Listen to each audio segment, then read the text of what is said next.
A Little Cloud by James Joyce. Part 8 of Dubliners. 8 years before he had seen his friend off at the North Wall and wished him Godspeed, Gallagher had got on. You could tell that at once by his travelled air, his well-cut tweed suit and fearless accent. Few fellows had talents like his, and fewer still could remain unspoiled by such success. Gallagher's heart was in the right place, and he had deserved to win. It was something to have a friend like that. Little Chandler's thoughts ever since lunchtime had been of his meeting with Gallagher, of Gallagher's invitation, and of the great city, London, where Gallagher lived. He was called Little Chandler because, though he was but slightly under the average stature, he gave one the idea of being a little man. His hands were white and small, his frame was fragile, his voice was quiet, and his manners were refined. He took the greatest care of his fair, silken hair and moustache, and used perfume discreetly on his handkerchief. The half-moons of his nails were perfect, and when he smiled, you caught a glimpse of a row of childish white teeth. As he sat at his desk in the King's Inns, he thought what changes those 8 years had brought. The friend whom he had known under a shabby and necessitous guise had become a brilliant figure on the London press. He turned often from his tiresome writing to gaze out of the office window. The glow of a late autumn sunset covered the grass plots and walks. It cast a shower of kindly golden dust on the untidy nurses and decrepit old men who drowsed on the benches. It flickered upon all the moving figures, on the children who ran screaming along the gravel paths, and on everyone who passed through the gardens. He watched the scene and thought of life, and, as always happened when he thought of life, he became sad.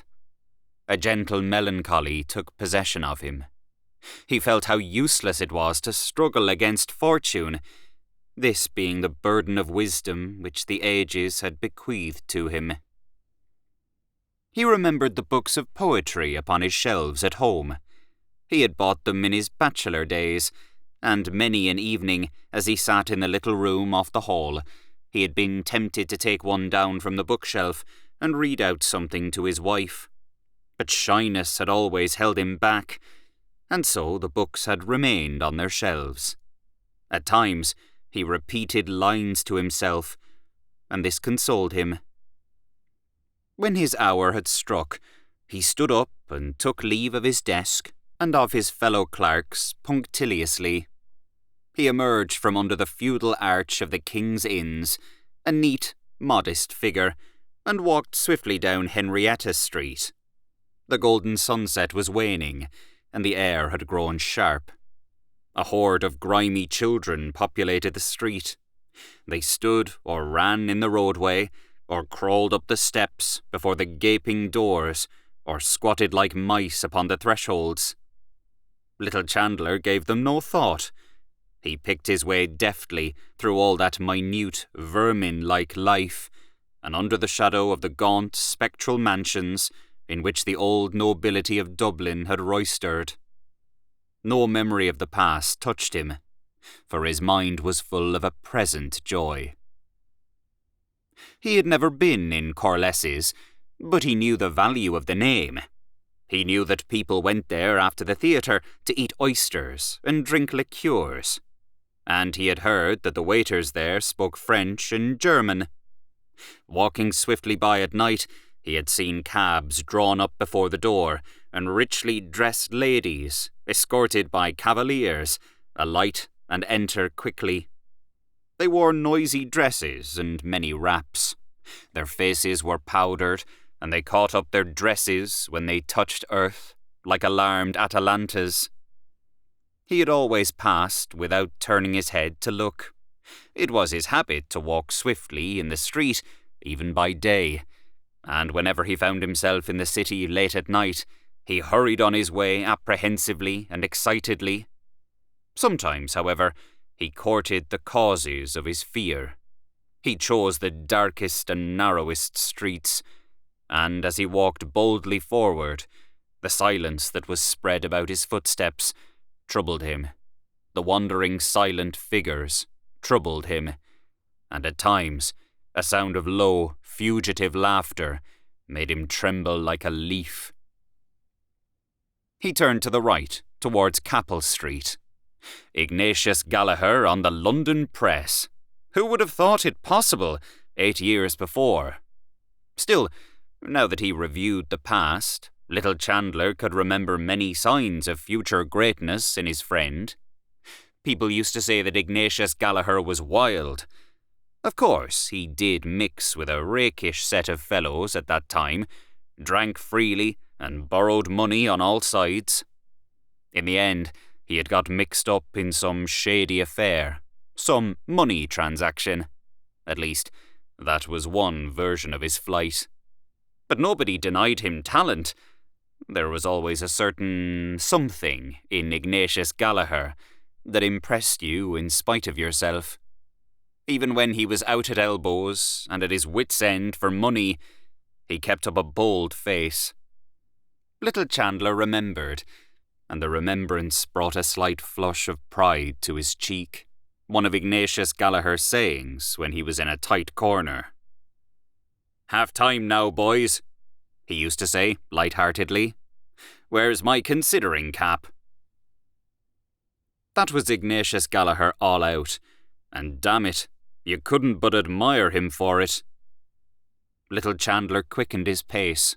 For the first time in his life, he felt himself superior to the people he passed. For the first time, his soul revolted against the dull inelegance of Capel Street. There was no doubt about it. If you wanted to succeed, you had to go away. You could do nothing in Dublin. As he crossed Grattan Bridge, he looked down the river towards the lower quays and pitied the poor, stunted houses. They seemed to him a band of tramps, huddled together along the riverbanks, their old coats covered with dust and soot, stupefied by the panorama of sunset, and waiting for the first chill of night bid them arise, shake themselves, and be gone. He wondered whether he could write a poem to express his idea. Perhaps Gallagher might be able to get it into some London paper for him. Could he write something original? He was not sure what idea he wished to express, but the thought that a poetic moment had touched him took life within him like an infant hope. He stepped onward bravely.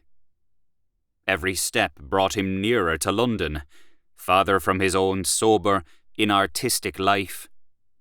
A light began to tremble on the horizon of his mind. He was not so old, 32. His temperament might be said to be just at the point of maturity. There were so many different moods and impressions that he wished to express in verse. He felt them within him. He tried to weigh his soul, to see if it was a poet's soul. Melancholy was the dominant note of his temperament, he thought. But it was a melancholy tempered by recurrences of faith and resignation and simple joy. If he could give expression to it in a book of poems, perhaps men would listen.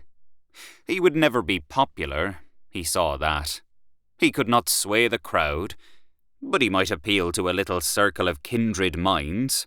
The English critics, perhaps, would recognize him as one of the Celtic school by reason of the melancholy tone of his poems.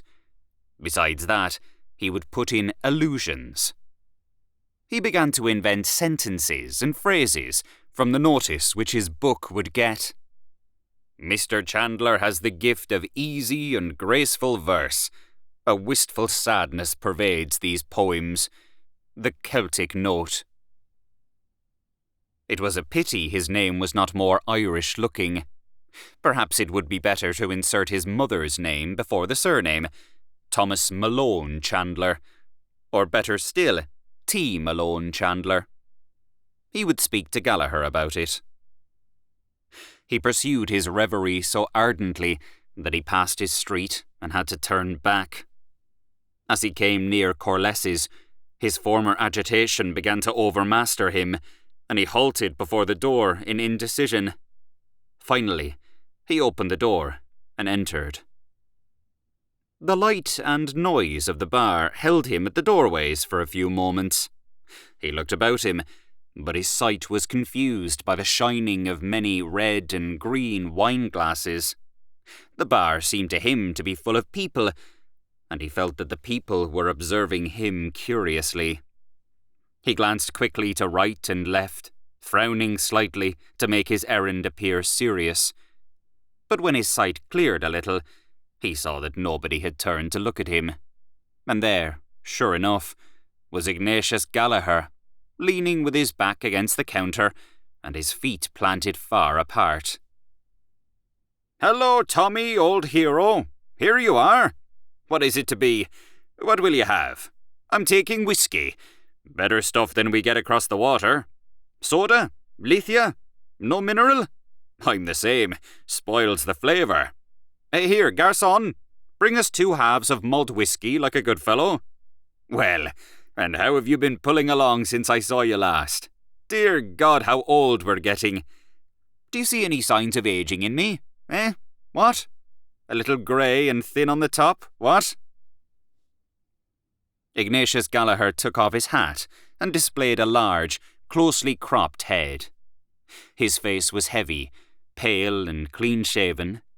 His eyes, which were of bluish slate colour, relieved his unhealthy pallor and shone out plainly above the vivid orange tie he wore. Between these rival features, the lips appeared very long and shapeless and colourless. He bent his head and felt with 2 sympathetic fingers the thin hair at the crown. Little Chandler shook his head as a denial. Ignatius Gallagher put on his hat again. "It pulls you down," he said. "Press life. Always hurry and scurry, looking for copy, and sometimes not finding it, and then always to have something new in your stuff. Damn proofs and printers, I say, for a few days. I'm deuced glad, I can tell you, to get back to the old country. Does a fellow good, a bit of a holiday. I feel a ton better since I landed again in dear, dirty Dublin. Here you are, Tommy. Water? Say when." Little Chandler allowed his whiskey to be very much diluted. "You don't know what's good for you, my boy," said Ignatius Gallagher. "I drink mine neat." "I drink very little as a rule," said little Chandler modestly. "An odd half one or so when I meet any of the old crowd, that's all." "Ah, well," said Ignatius Gallagher cheerfully. "Here's to us, and to old times and old acquaintance." They clinked glasses and drank the toast. "I met some of the old gang today," said Ignatius Gallagher. "O'Hara seems to be in a bad way. What's he doing?" "Nothing," said little Chandler. "He's gone to the dogs." "But Hogan has a good sit, hasn't he?" "Yes, he's in the Land Commission." "I met him one night in London, and he seemed to be very flush. Poor O'Hara. Booze, I suppose." "Other things too," said little Chandler shortly. Ignatius Gallagher laughed. "Tommy," he said, "I see you haven't changed an atom. You're the very same serious person that used to lecture me on Sunday mornings when I had a sore head and a fur on my tongue. You'd want to knock about a bit in the world. Have you never been anywhere, even for a trip?" "I've been to the Isle of Man," said little Chandler. Ignatius Gallagher laughed. "The Isle of Man," he said. "Go to London or Paris. Paris for choice. That'd do you good." "Have you seen Paris?" "I should think I have. I've knocked about there a little." "And is it really so beautiful as they say?" asked little Chandler. He sipped a little of his drink, while Ignatius Gallagher finished his boldly. "Beautiful?" said Ignatius Gallagher, pausing on the word and on the flavour of his drink. It's not so beautiful, you know. Of course, it is beautiful, but it's the life of Paris. That's the thing. There's no city like Paris for gaiety, movement, excitement." Little Chandler finished his whiskey, and after some trouble, succeeded in catching the barman's eye. He ordered the same again. "I've been to the Moulin Rouge," Ignatius Gallagher continued when the barman had removed their glasses. "And I've been to all the Bohemian cafes. Hot stuff. Not for a pious chap like you, Tommy." Little Chandler said nothing until the barman returned with 2 glasses. Then he touched his friend's glass lightly and reciprocated the former toast. He was beginning to feel somewhat disillusioned. Gallagher's accent and way of expressing himself did not please him. There was something vulgar in his friend which he had not observed before. But perhaps it was only the result of living in London amid the bustle and competition of the press. The old personal charm was still there, under this new, gaudy manner. And after all, Gallagher had lived. He had seen the world. Little Chandler looked at his friend enviously. "Everything in Paris is gay," said Ignatius Gallagher. "They believe in enjoying life. And don't you think they're right? If you want to enjoy yourself properly, you must go to Paris. And mind you, they've a great feeling for the Irish there. When they heard I was from Ireland, they were ready to eat me, man." Little Chandler took 4 or 5 sips from his glass. "Tell me," he said, "is it true that Paris is so immoral, as they say?" Ignatius Gallagher made a Catholic gesture with his right arm. "Every place is immoral," he said. "Of course you do find spicy bits in Paris. Go to one of the students' balls, for instance. That's lively, if you like, when the coquettes begin to let themselves loose. You know what they are, I suppose." "I've heard of them," said Little Chandler. Ignatius Gallagher drank off his whiskey and shook his head. He said, "you may say what you like. There's no woman like the Parisienne. For style, for go." "Then it is an immoral city," said Little Chandler, with timid insistence. "I mean, compared with London or Dublin." "London?" said Ignatius Gallagher. "It's 6 of one and half a dozen of the other. You ask Hogan, my boy. I showed him a bit about London when he was over there. He'd open your eye. I say, Tommy, don't make punch of that whiskey. Liquor up." "No, really." "Oh, come on. Another one won't do you any harm. What is it? The same again, I suppose?" "Well, all right." "Francois, the same again. Will you smoke, Tommy?" Ignatius Gallagher produced his cigar case. The 2 friends lit their cigars and puffed at them in silence until their drinks were served. "I'll tell you my opinion," said Ignatius Gallagher, emerging after some time from the clouds of smoke in which he had taken refuge. "It's a rum world. Talk of immorality. I've heard of cases. What am I saying? I've known them. Cases of immorality." Ignatius Gallagher puffed thoughtfully at his cigar, and then, in a calm historian's tone, he proceeded to sketch for his friends some pictures of the corruption which was rife abroad. He summarized the vices of many capitals, and seemed inclined to award the palm to Berlin. Some things he could not vouch for, his friends had told him, but of others he had had personal experience. He spared neither rank nor caste. He revealed many of the secrets of religious houses on the continent, and described some of the practices which were fashionable in high society, and ended by telling, with details, a story about an English duchess, a story which he knew to be true. Little Chandler was astonished. "Ah, well," said Ignatius Gallagher. Here we are in old jog-along Dublin, where nothing is known of such things." "How dull you must find it," said little Chandler, "after all the other places you've seen." "Well," said Ignatius Gallagher, "it's a relaxation to come over here, you know. And after all, it's the old country, as they say, isn't it? You can't help having a certain feeling for it. That's human nature. But tell me something about yourself. Hogan told me you had tasted the joys of connubial bliss. 2 years ago, wasn't it?" Little Chandler blushed and smiled. "Yes," he said. "I was married last May, 12 months. "I hope it's not too late in the day to offer my best wishes," said Ignatius Gallagher. "I didn't know your address, or I'd have done so at the time." He extended his hand, which little Chandler took.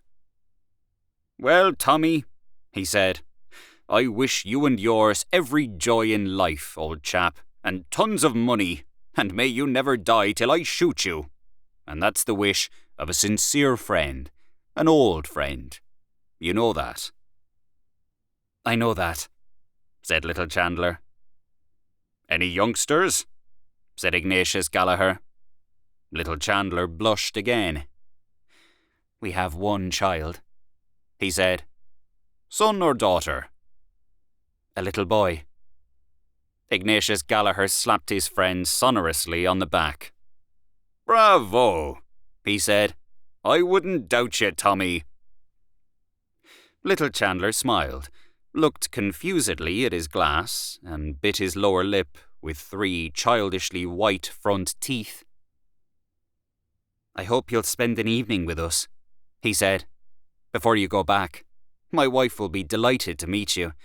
We can have a little music and—" "Thanks awfully, old chap," said Ignatius Gallagher. "I'm sorry we didn't meet earlier, but I must leave tomorrow night." "Tonight, perhaps." "I'm awfully sorry, old man. You see, I'm over here with another fellow. Clever young chap he is too, and we arranged to go to a little card party. Only for that." "Oh, in that case." "But who knows?" said Ignatius Gallagher considerately. "Next year I may take a little skip over here now that I've broken the ice. It's only a pleasure deferred." "Very well," said little Chandler. "The next time you come, we must have an evening together. That's agreed now, isn't it?" "Yes, that's agreed," said Ignatius Gallagher. "Next year, if I come, parole d'honneur." "And to clinch the bargain," said little Chandler, "we'll just have one more now." Ignatius Gallagher took out a large gold watch and looked at it. "Is it to be the last?" he said. "Because, you know, I have an AP." "Oh yes, positively," said little Chandler. "Very well then," said Ignatius Gallagher. "Let us have another one as a Jock and Doris. That's good vernacular for a small whisky, I believe." Little Chandler ordered the drinks. The blush which had risen to his face a few moments before was establishing itself. A trifle made him blush at any time, and now he felt warm and excited. 3 small whiskies had gone to his head, and Gallagher's strong cigar had confused his mind, for he was a delicate and abstinent person. The adventure of meeting Gallagher after 8 years, of finding himself with Gallagher in Corless's, surrounded by lights and noise, of listening to Gallagher's stories, and of sharing for a brief space Gallagher's vagrant and triumphant life, upset the equipoise of his sensitive nature. He felt acutely the contrast between his own life and his friend's, and it seemed to him unjust. Gallagher was his inferior in birth and education. He was sure that he could do something better than his friend had ever done, or could ever do. Something higher than mere tawdry journalism, if he only got the chance. What was it that stood in his way? His unfortunate timidity. He wished to vindicate himself in some way, to assert his manhood. He saw behind Gallagher's refusal of his invitation. Gallagher was only patronising him by his friendliness, just as he was patronising Ireland by his visit. The barman brought their drinks. Little Chandler pushed one glass towards his friend and took up the other boldly. "Who knows?" he said, as they lifted their glasses. "When you come next year, I may have the pleasure of wishing long life and happiness to Mr. and Mrs. Ignatius Gallagher." Ignatius Gallagher, in the act of drinking, closed one eye expressively over the rim of his glass. When he had drunk, he smacked his lips decisively, set down his glass, and said, "No blooming fear of that, my boy. I'm going to have my fling first and see a bit of life in the world before I put my head in the sack. If I ever do." "Some day you will," said little Chandler calmly. Ignatius Gallagher turned his orange tie and slate blue eyes full upon his friend. "You think so?" he said. "You'll put your head in the sack," repeated little Chandler stoutly. "Like everyone else, if you can find the girl." He had slightly emphasized his tone, and he was aware that he had betrayed himself. But though the colour had heightened in his cheek, he did not flinch from his friend's gaze. Ignatius Gallagher watched him for a few moments, and then said, "If ever it occurs, you may bet your bottom dollar there'll be no mooning and spooning about it. I mean to marry money. She'll have a good fat account at the bank, or she won't do for me." Little Chandler shook his head. "Why, man alive," said Ignatius Gallagher vehemently.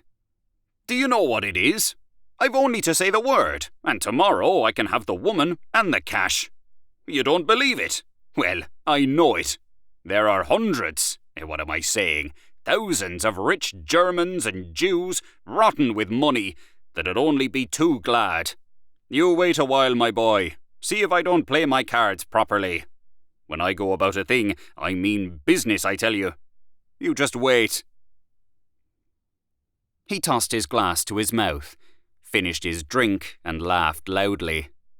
Then he looked thoughtfully before him and said in a calmer tone, "But I'm in no hurry. They can wait. I don't fancy tying myself up to one woman, you know."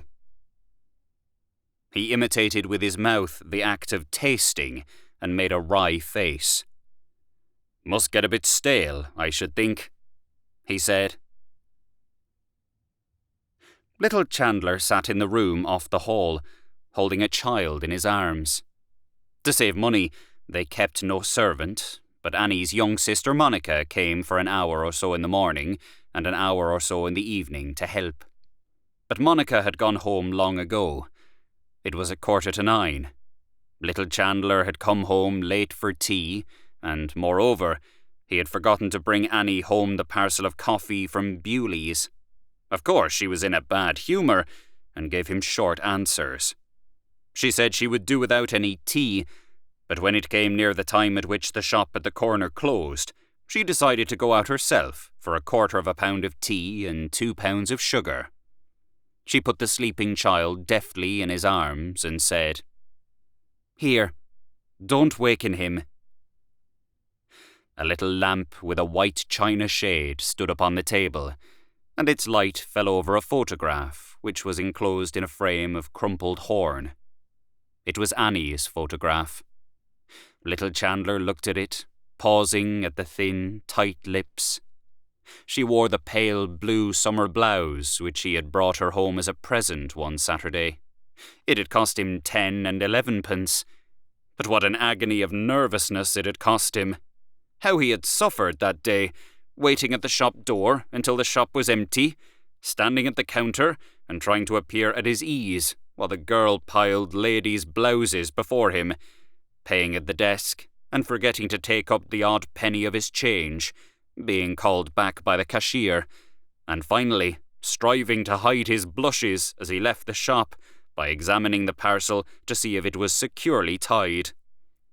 When he brought the blouse home, Annie kissed him and said it was very pretty and stylish.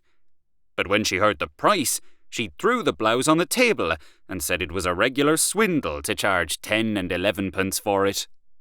At first, she wanted to take it back, but when she tried it on, she was delighted with it, especially with the make of the sleeves, and kissed him and said he was very good to think of her. He looked coldly into the eyes of the photograph, and they answered coldly. Certainly they were pretty, and the face itself was pretty, but he found something mean in it. Why was it so unconscious and ladylike? The composure of the eyes irritated him. They repelled him and defied him. There was no passion in them, no rapture. He thought of what Gallagher had said about rich Jewesses. Those dark, oriental eyes, he thought, how full they are of passion, of voluptuous longing. Why had he married the eyes in the photograph? He caught himself up at the question and glanced nervously round the room. He found something mean in the pretty furniture, which he had bought for his house on the hire system. Annie had chosen it herself, and it reminded him of her. It too was prim and pretty. A dull resentment against his life awoke within him. Could he not escape from this little house?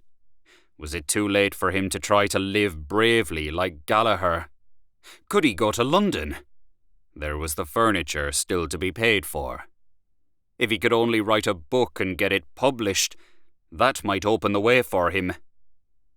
A volume of Byron's poems lay before him on the table. He opened it cautiously with his left hand, lest he should waken the child, and began to read the first poem in the book. Hushed are the winds, and still the evening gloom. Not e'en a zephyr wanders through the grove, whilst I return to view my Margaret's tomb, and scatter flowers on the dust I love. He paused. He felt the rhythm of the verse about him in the room. How melancholy it was. Could he, too, write like that? Express the melancholy of his soul in verse? And there were so many things he wanted to describe. His sensation of a few hours before on Grattan Bridge, for example. If he could get back again into that mood. The child awoke and began to cry. He turned from the page and tried to hush it, but it would not be hushed. He began to rock it to and fro in his arms, but its wailing cry grew keener. He rocked it faster, while his eyes began to read the second stanza. Within this narrow cell reclines her clay, that clay where once... It was useless. He couldn't read. He couldn't do anything. The wailing of the child pierced the drum of his ear. It was useless, useless. He was a prisoner for life. His arms trembled with anger, and suddenly, bending to the child's face, he shouted, "Stop!"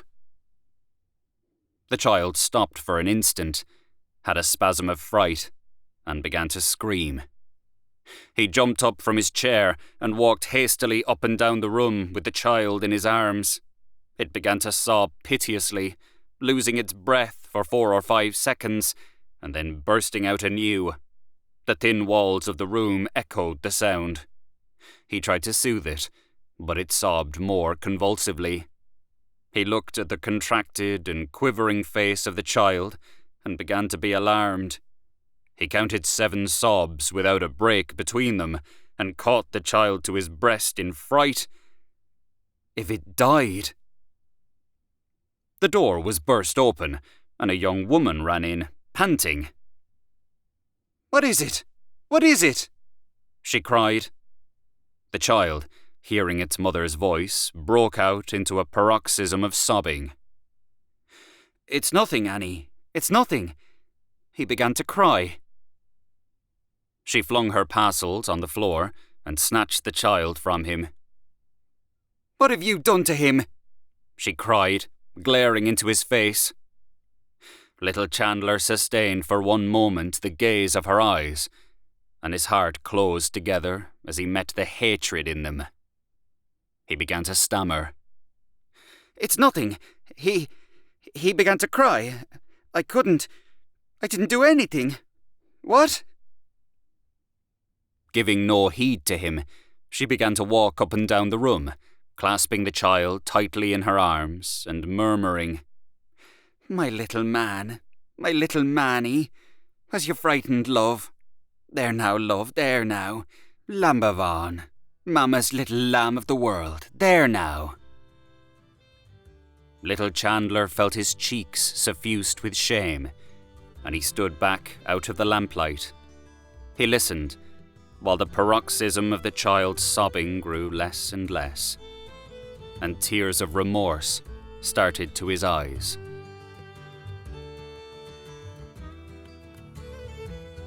Thank you for listening to A Little Cloud by James Joyce, Part 8 of Dubliners. If you have enjoyed this audiobook, please consider subscribing and leaving a like to help in the making of future audiobooks.